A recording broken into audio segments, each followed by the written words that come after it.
El demonio oscuro, por Robert Bloch. La verdadera historia de la muerte de Edgar Gordon nunca se contó antes.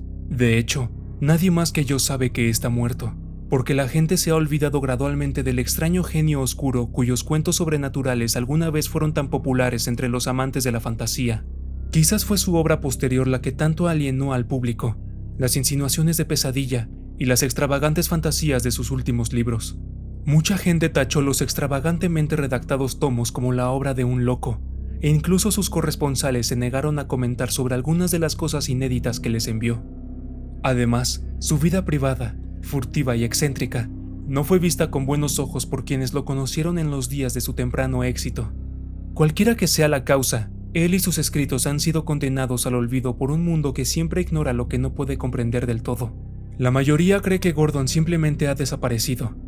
Eso es bueno, en vista de la peculiar forma en que murió, pero he decidido decir la verdad. Verán, conocía muy bien a Gordon. Sinceramente, fui el último de todos sus amigos, y estuve allí al final. Tengo con él una deuda de gratitud por todo lo que ha hecho por mí. ¿Cómo podría pagarla más adecuadamente que dar al mundo los hechos verdaderos sobre su triste metamorfosis mental y su trágica muerte? Si puedo esperar aclarar estas cosas y limpiar el nombre de Gordon del injusto estigma de la locura, no habré vivido en vano. Por lo tanto, incluyo esta declaración introductoria. Soy muy consciente de que es posible que no se crea esta historia. Hay ciertos, digamos, sensacionales, que me han llevado a debatir el paso que estoy dando para presentar su caso ante el público. Pero tengo una deuda que saldar, un tributo, más bien, al genio que una vez fue Edgar Jenkins Gordon. Debe haber sido hace 6 años que lo conocí por primera vez. Ni siquiera sabía que ambos residíamos en la misma ciudad, hasta que un corresponsal mutuo lo mencionó inadvertidamente en una carta. Por supuesto, había oído hablar de él antes, siendo yo mismo un esperanzado escritor aficionado, y en ocasiones desesperado. Me sentí enormemente influenciado e impresionado por su trabajo en las diversas revistas dedicadas a la literatura fantástica que amaba. En ese momento, prácticamente todos los lectores de tales revistas lo conocían como un escritor excepcionalmente erudito de cuentos de terror. Su estilo le había ganado renombre en este pequeño campo, aunque incluso entonces había quienes profesaban burlarse de lo grotesco de sus temas. Lo admiraba ardientemente. Como resultado, me invité a mí mismo a hacer una visita social al señor Gordon en su casa. Nos hicimos amigos. Sorprendentemente, este soñador solitario parecía disfrutar de mi compañía. Vivía solo. No cultivaba amistades y no tenía contacto con sus amigos salvo por correspondencia. Su lista de correo, sin embargo, era voluminosa. Intercambió cartas con autores y editores de todo el país, aspirantes a escritores, aspirantes a periodistas, pensadores y estudiantes de todo el mundo. Una vez que su reserva fue penetrada, pareció complacido de tener mi amistad. No hace falta decir que yo estaba encantado. Lo que Edgar Gordon hizo por mí en los próximos 3 años nunca se podrá contar adecuadamente. Su hábil ayuda, amistosa crítica y amable aliento finalmente lograron convertirme en una especie de escritor, y después de eso, nuestro interés mutuo formó un vínculo adicional entre nosotros. Lo que reveló sobre sus propias historias me asombró. Sin embargo, podría haber sospechado algo por el estilo desde el principio. Gordon era un hombre alto, delgado y anguloso, con el rostro pálido y los ojos hundidos que delatan al soñador. Su lenguaje era poético y profundo. Sus gestos personales eran casi sonámbulos en su lentitud, así como la mente que dirigía sus movimientos mecánicos era ajena y lejana. Por lo tanto, a partir de estos signos podría haber adivinado su secreto. Pero no lo hice, y me quedé realmente asombrado cuando me lo dijo por primera vez. Porque Edgar Gordon escribió todas esas historias a partir de sueños. La trama, el escenario y los personajes eran producto de su propia y colorida vida de ensueño. Todo lo que necesitaba hacer era transcribir sus fantasías durmientes en papel. Más tarde, supe que no era un fenómeno completamente único. El difunto Edward Lucas White afirmó haber escrito libros basados enteramente en fantasías nocturnas. H.P. Lovecraft había producido varios de sus espléndidos relatos inspirados en una fuente similar. Y, por supuesto, Coleridge había imaginado a su Kubla Khan en un sueño. La psicología está llena de ejemplos que atestiguan la posibilidad de la inspiración nocturna. Pero lo que hizo que la confesión de Gordon fuera tan extraña fueron las peculiaridades que acompañan a sus propias etapas de sueño. Afirmó que podía cerrar los ojos en cualquier momento, relajarse en un estado somnoliento y soñar sin cesar. No importaba si esto se hacía de día o de noche, ni si había dormido 15 horas o 15 minutos. Parecía particularmente susceptible a las impresiones subconscientes. Mis ligeras investigaciones en psicología me llevaron a creer que se trataba de una forma de autohipnosis y que sus breves siestas eran en realidad una determinada etapa del sueño mesmérico, en la que el sujeto está abierto a cualquier sugerencia. Estimulado por mi interés, solía interrogarlo de cerca sobre el tema de estos sueños. Al principio respondió fácilmente. Una vez que le conté mis propias ideas sobre el tema, me narró varios de ellos, que anoté en un cuaderno para futuros análisis. Las fantasías de Gordon estaban lejos de los tipos ordinarios de sublimación o represión freudiana. No había patrones de deseos ocultos discernibles ni frases simbólicas. De alguna manera eran extraños. Me contó cómo había soñado la historia de su famoso cuento de gárgolas, de las ciudades negras que visitó en los fabulosos bordes exteriores del espacio, y los habitantes extraños que le hablaron desde tronos informes que existían más allá de toda materia. Sus vívidas descripciones de una geometría terriblemente extraña y formas de vida extraterrestres me convencieron de que su mente no era ordinaria para albergar sombras tan inquietantes. La facilidad con la que recordaba los detalles vívidos era también inusual. No parecía haber conceptos mentales borrosos en absoluto. Recordaba cada detalle de los sueños que había experimentado quizás años atrás. De vez en cuando pasaba por alto partes de sus descripciones con la excusa de que no sería posible traducirlas en palabras. Insistió que había visto y comprendido muchas cosas que estaban más allá de la descripción de una manera tridimensional, y que mientras dormía podía ver colores, oír y experimentar toda clase de sensaciones. Naturalmente, este fue un campo de investigación fascinante para mí. En respuesta a mis preguntas, Gordon me dijo una vez que había conocido estos sueños desde la más tierna infancia, y que la única diferencia entre los primeros y los últimos era un aumento de intensidad. Ahora, afirmó, retenía sus impresiones con mucha más fuerza. Casi todos sus sueños ocurrían en escenarios fuera de nuestro propio cosmos, montañas de estalagmitas negras, picos y conos en medio de valles de cráteres y soles muertos, ciudades de piedra en las estrellas. Estos eran lugares comunes. A veces caminaba o volaba, se tambaleaba o se movía de maneras innombrables con las razas indescriptibles de otros planetas. Monstruos que de hecho podía describir, pero había ciertas inteligencias que existían solo en un estado gaseoso y nebuloso, y otras que eran simplemente la encarnación de una fuerza inconcebible. Gordon siempre fue consciente de que él mismo estaba presente en todos los sueños. A pesar de las aventuras asombrosas y a menudo desconcertantes que describió con tanta ligereza, afirmó que ninguna de estas imágenes del sueño podía clasificarse como pesadillas. Nunca había sentido miedo. De hecho, a veces experimentaba un curioso cambio de identidad, de modo que consideró sus sueños como naturales y su vida de vigilia como irreal. Lo interrogué lo más profundamente posible y no tuvo ninguna explicación que ofrecer. Su historia familiar había sido normal en este y en todos los demás aspectos, aunque uno de sus antepasados había sido un mago en Gales. Él mismo no era un hombre supersticioso, pero se vio obligado a admitir que algunos de sus sueños coincidían curiosamente con pasajes descriptivos de libros como el Necronomicon, Los Misterios del Gusano y el Libro de Avon. Pero había experimentado sueños similares mucho antes de que su mente lo impulsara a leer los oscuros volúmenes mencionados anteriormente. Estaba seguro de haber visto a Sosad y Yugoth antes del momento en que supo de su existencia semimítica en la tradición legendaria de la antigüedad. Pudo describir a Nyarlathotep y Yog-Sothoth a partir de lo que afirmó ser un contacto real en el sueño con estas entidades alegóricas. Me impresionaron profundamente estas declaraciones, y finalmente me vi obligado a admitir que no tenía una explicación lógica que ofrecer. Él mismo se tomaba el asunto tan en serio que yo nunca traté de burlarme de él ni de ridiculizarlo. De hecho, cada vez que escribía una nueva historia le preguntaba seriamente sobre el sueño que le había inspirado, y durante varios años me contó esas cosas en nuestras reuniones semanales. Pero fue en ese momento cuando entró en esa fase de la escritura que lo desfavoreció en general. Las revistas que se ocupaban de su trabajo comenzaron a rechazar algunos de los manuscritos por considerarlos demasiado horribles y repugnantes para el gusto popular. Su primer libro publicado, Night Gaunt, fue un fracaso debido a la morbosidad de su tema. Sentí un cambio sutil en su estilo y temas. Ya no se adhería a la motivación convencional de la trama. Comenzó a contar sus historias en primera persona, pero el narrador no era un ser humano. Su elección de palabras indicaba claramente hiperestesia. En respuesta a mis protestas sobre la introducción de ideas no humanas, argumentó que una historia realmente extraña debe contarse desde el punto de vista del monstruo o entidad en sí. Esta no era una teoría nueva para mí, pero me opuse a la nota sorprendentemente morbosa que ahora enfatizaban sus historias. Además, sus personajes no humanos no eran ghouls, hombres lobo o vampiros convencionales. En cambio, presentaba demonios, criaturas engendradas por estrellas, e incluso escribió un cuento sobre una inteligencia incorpórea que llamó el principio del mal. Esta materia no solo era metafísica y oscura, también estaba más allá de cualquier concepto normal de pensamiento. Las ideas y teorías que exponía se estaban volviendo absolutamente blasfemas. Considere su declaración de apertura en El alma del caos. Este mundo no es más que una pequeña isla en el oscuro mar del infinito, y hay horrores arremolinándose a nuestro alrededor. ¿A nuestro alrededor? Mejor digamos entre nosotros.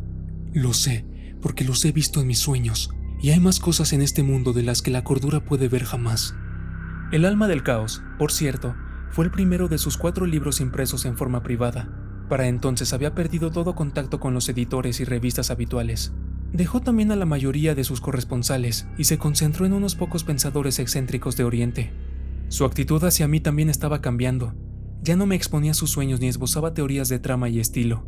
Ya no lo visitaba muy a menudo y rechazó mis propuestas con inconfundible brutalidad. Por otro lado, no me gustaron algunos de los libros nuevos de su biblioteca. El ocultismo está bien para un estudio, pero los arcanos de pesadilla del Cult de Ghoul y el Damonolorum no conducen a un estado mental saludable. Además, sus últimos manuscritos privados eran casi demasiado descabellados. No me impresionó tan favorablemente la seriedad con la que trató ciertas tradiciones crípticas. Algunas de sus ideas eran demasiado fuertes. En otro siglo habría sido perseguido por hechicería si se atreviera a expresar la mitad de las creencias contenidas en estos escritos. Había otros factores que me hacían evitarlo. Sus tendencias ermitañas parecían visiblemente acentuadas. Nunca más salió, me dijo, ni siquiera a caminar en el patio. Alimentos y otras necesidades eran entregadas semanalmente en su puerta. Por la noche no dejaba más luz que una pequeña lámpara dentro del estudio. Todo lo que comentó voluntariamente sobre esta rígida rutina fue evasivo. Dijo que pasaba todo su tiempo durmiendo y escribiendo. Estaba más delgado, más pálido, y se movía con modales más místicos y soñadores que nunca. Pensé en las drogas. Parecía un adicto típico, pero sus ojos no eran los globos de fuego febriles que caracterizan al comedor de hachís, y el opio no había deteriorado su físico. Entonces yo mismo sospeché locura. Su forma indiferente de hablar y su recelosa negativa a profundizar en cualquier tema de conversación podría deberse a algún trastorno nervioso. Era por naturaleza susceptible a ciertas características esquizoides. Quizás estaba trastornado. Ciertamente, lo que dijo al final sobre sus sueños recientes tendió a corroborar mi teoría. Mientras viva, nunca olvidaré esa discusión final sobre los sueños, por razones que pronto se harán evidentes. Me contó sus últimas historias con cierta desgana. Sí, estaban inspiradas en sueños como el resto. No las había escrito para el consumo público, y los editores podían irse al infierno por todo lo que le importaba. Las escribió porque le habían dicho que las escribiera. Sí, dicho, por la criatura en sus sueños, por supuesto. No le importaba hablar de eso. Le urgí. Ahora desearía no haberlo hecho. Tal vez podría haberme ahorrado el conocimiento que sigue. Edgar Jenkins Gordon, sentado allí en la amplia ventana, con ojos que igualaban la leprosa luz de la luna en la espantosa intensidad de su pálido resplandor, dijo: Ahora entiendo mis sueños. Fui elegido, desde el principio, para ser el Mesías, el mensajero de su palabra. No me estoy volviendo religioso. No estoy hablando de un Dios en el sentido ordinario que los hombres usan para designar cualquier poder que no pueden entender. Hablo del oscuro. Has leído acerca de él en los libros que te mostré. El mensajero del demonio, lo llaman. Pero todo eso es alegórico. Él no es maligno, porque no existe el mal. Él es simplemente un extraño, y yo voy a ser su mensajero en la tierra. No te inquietes tanto. No estoy loco. Ya has oído hablar de todo esto antes. Cómo los pueblos antiguos adoraban fuerzas que una vez se manifestaron físicamente en la tierra, como el oscuro. Las leyendas son tontas, por supuesto. No es un destructor, simplemente una inteligencia superior que desea obtener una relación con las mentes humanas para permitir ciertos intercambios entre la humanidad y los que están más allá. Me hablaba en sueños. Me dijo que escribiera mis libros y los distribuyera. Cuando llegue el momento adecuado, nos uniremos y revelaremos algunos de los secretos del cosmos que los hombres solo han adivinado o incluso percibido en sueños. Por eso siempre he soñado. Fui elegido para aprender. Por eso mis sueños me han mostrado tales cosas. Yugoth, Nyarlathotep y todo lo demás. Ahora me preparan para mi apostolado. No puedo decirte mucho más. Debo escribir y dormir mucho en día para poder aprender más rápido. ¿Quién es este oscuro? No puedo decirte más. Supongo que ya piensas que estoy loco. Bueno, tienes muchos partidarios de esa teoría, pero no lo estoy. Es verdad. ¿Recuerdas lo que te he dicho sobre mis sueños? ¿Cómo siguieron creciendo en intensidad? Bien, hace varios meses tuve algunas secuencias de sueños diferentes. Estaba en la oscuridad, no en la oscuridad ordinaria, ya sabes, sino en la absoluta oscuridad más allá del espacio. No se puede describir en conceptos tridimensionales o patrones de pensamiento. La oscuridad tiene un sonido y un ritmo similar a la respiración, porque está viva. Yo era simplemente una mente incorpórea allí, cuando lo vi a él. Salió de la oscuridad y se comunicó conmigo, no con palabras. Estoy agradecido de que mis sueños anteriores se hubieran arreglado de tal manera que me inmunizaran contra el horror visual. De lo contrario, nunca habría podido soportar la visión. Verás, él no es como los humanos, y la forma que eligió usar es bastante horrible. Pero una vez comprendas, te darás cuenta de que la forma es tan alegórica como las otras leyendas que los hombres ignorantes han fomentado sobre él y otros. Se parece a una concepción medieval del demonio Asmodeo, negro por todas partes y peludo, con un hocico como un cerdo, ojos verdes y las garras y colmillos de una bestia salvaje. Sin embargo, no me asusté después de que él se comunicó. Verás, él usa esa forma simplemente porque la gente tonta en la antigüedad creía que se veía de esa manera. La creencia en masa tiene una curiosa influencia sobre las fuerzas intangibles, ¿comprendes? Las fuerzas del mal les han hecho asumir el aspecto de la maldad, pero él no quiere hacer daño. Ojalá pudiera repetir alguna de las cosas que me ha dicho. Sí, lo he visto todas las noches desde entonces, pero prometí no revelar nada hasta que llegue el día. Ahora que lo entiendo, ya no estoy interesado en escribir para la manada. Me temo que la humanidad no significa nada para mí. Puedes irte y reírte de mí todo lo que quieras. Todo lo que puedo decir es que nada en mis libros ha sido exagerado en lo más mínimo, y que solo tienen destellos infinitesimales de las últimas revelaciones que acechan más allá de la conciencia. Pronto llegará el día que él ha designado. Entonces el mundo entero aprenderá la verdad. Hasta entonces será mejor que te mantengas alejado. No puedo ser molestado, y cada noche las impresiones se hacen más fuertes. Ahora duermo 18 horas al día, a veces, porque hay tantas cosas que él desea decirme, tanto para aprender. Cuando llegue el día seré la divinidad. Él me ha prometido que de alguna manera me encarnaré con él. Tal era la sustancia de su monólogo. Me fui poco después de eso. No había nada que pudiera decir o hacer. Pero luego pensé mucho en lo que me había dicho. Se había ido del todo. Pobre amigo. Y era evidente que un mes en estas condiciones lo llevaría al límite. Me sentí sinceramente arrepentido y profundamente preocupado por la tragedia.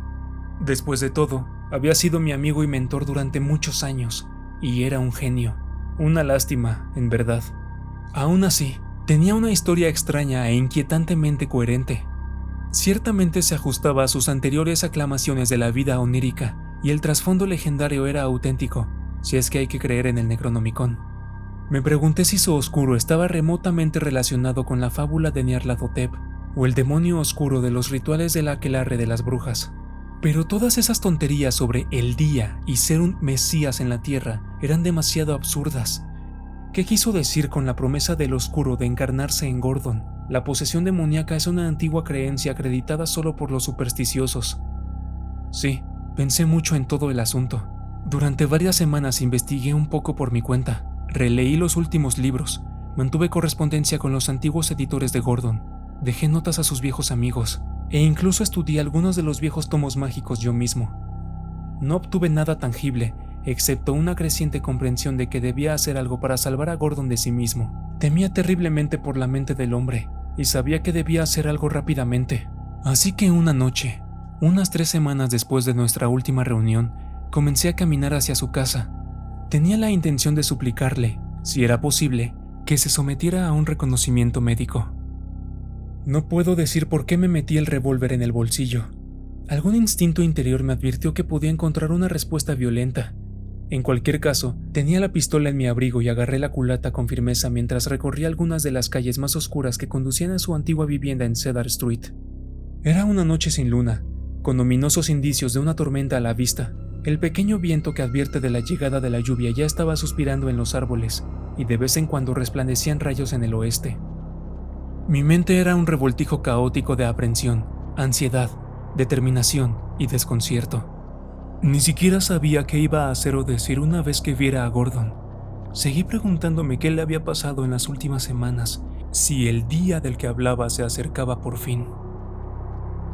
Esa noche era la noche de Walpurgis.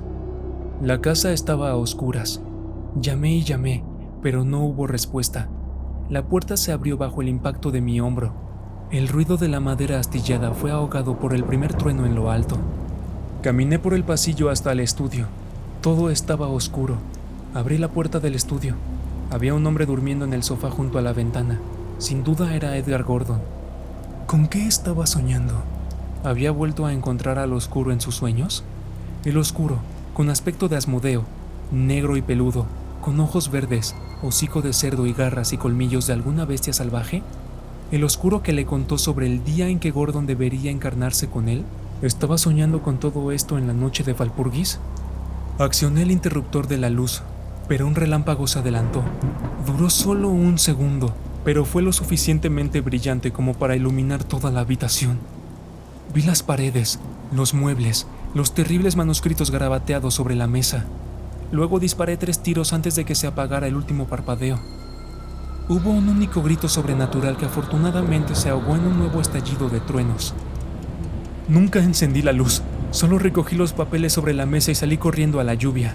De camino a casa, la lluvia se mezclaba con las lágrimas en mi rostro y hacía eco de cada nuevo rugido del trueno con un sollozo de miedo mortal. No pude soportar los rayos y me protegí los ojos mientras corría a ciegas hacia la oscuridad de mis propias habitaciones. Allí quemé los papeles que había traído, sin leerlos. No tenía la necesidad de eso, porque no había nada más que saber. Eso fue hace semanas. Cuando finalmente entraron en la casa de Gordon, no se encontró ningún cuerpo, solo un traje vacío que parecía haber sido arrojado descuidadamente sobre el sofá. No se había alterado nada más, pero la policía señala la ausencia de los papeles de Gordon como una indicación de que se los llevó cuando desapareció. Estoy muy contento de que no se haya encontrado nada más, y me contentaría con guardar silencio, si no fuera por el hecho de que Gordon es considerado un loco. Una vez también pensé que lo estaba. Por eso debo hablar. Después de eso me iré de aquí. Quiero olvidar tanto como pueda. Tengo suerte de no soñar. No, Edgar Gordon no estaba loco. Era un genio y un buen hombre. Dijo la verdad en sus libros sobre los horrores que nos rodean y que están entre nosotros. No me atrevo a decir todo lo que ahora creo sobre sus sueños, y si sus últimas historias fueron ciertas o no. Esos últimos sueños sobre el oscuro, sobre la espera del día adecuado para encarnar en Gordon. Ahora sé lo que significan, y me estremezco al pensar en lo que podría haber sucedido si no hubiese ido a su casa esa noche, si hubiese despertado. Doy gracias a Dios de haber llegado a tiempo, aunque el recuerdo es un horror inquietante que no puedo soportar. Yo también tuve suerte de haber llevado el revólver, porque cuando ese relámpago atravesó la habitación, vi lo que dormía sobre el sofá. A eso le disparé. Eso es lo que me envió a gritar a la tormenta, y eso es lo que me asegura que Gordon no estaba loco, sino que decía la verdad, porque la encarnación había ocurrido. Allí, en el sofá, vestido con la ropa de Edgar Jenkins Gordon, yacía un demonio como Asmodeo, una criatura negra y peluda, con hocico de cerdo, ojos verdes y terribles colmillos y garras de alguna bestia salvaje. Era el oscuro de los sueños de Edgar Gordon.